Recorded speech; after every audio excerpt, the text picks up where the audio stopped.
Bangladesh cricket বোর্ডের কোনো ক্ষতি হবে না, ক্রিকেটারদের ক্ষতি হবে। আমরা সবসময় বলে থাকি যে ক্রিকেট বোর্ড আমাদের অভিভাবক, আমাদের টাকাই তো আপনারা চলেন। বাংলাদেশ ক্রিকেটের পরিচালক এম নাজমুল ইসলামের পদত্যাগ দাবি এবং ক্রিকেটারদের খেলা বয়কটের সিদ্ধান্ত ঘিরে তৈরি হয়েছিল উত্তপ্ত পরিস্থিতি। এরপরে পরিচালক নাজমুল ইসলামকে অব্যাহতি দেয় বিসিবি এবং সংকটাপূর্ণ সময়ে ওয়ানডে অধিনায়ক মেহেদী হাসান মিরাজ কড়া ও স্পষ্ট ভাষায় নিজের অবস্থান তুলে ধরেছিলেন সংবাদ সম্মেলনে।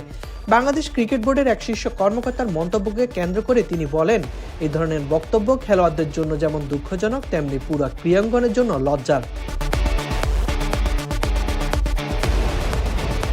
মিরাজের মতে অভিভাবক সুলভ জায়গা থেকে একজন বোর্ড পরিচালকের মুখে এমন মন্তব্য মোটেই প্রত্যাশিত নয়। বৃহস্পতিবার সংবাদ সম্মেলনে তিনি বলেন, আমরা সবসময় বলে থাকি যে ক্রিকেট বোর্ড আমাদের অভিভাবক এবং তারা যদি এরকম মন্তব্য করে থাকে তাহলে এটা অবশ্যই আমাদের জন্য একটা দুঃখজনক।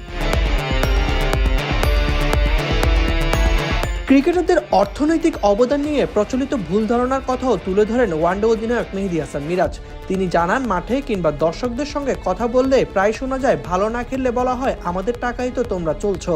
তিনি ব্যাখ্যা করে বলেন, ক্রিকেটারদের আয়ের বড় অংশ আসে আইসিসি ও স্পন্সরদের কাছ থেকে। বিসিবির বর্তমান আর্থিক ভিত্তির পেছনে রয়েছে জাতীয় দলের প্রতিটি ম্যাচের অবদান।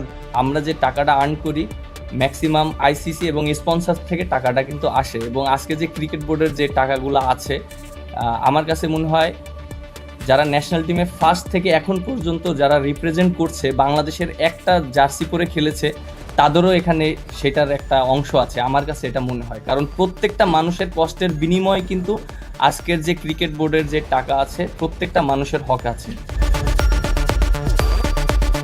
নাজমুল ইসলামের বিতর্কিত মন্তব্যকে তিনি ব্যক্তিগত পর্যায়ে সীমাবদ্ধ রাখতে চান না। তার মতে বিষয়টি পুরো ক্রীড়াঙ্গনের সম্মানের সঙ্গে জড়িত।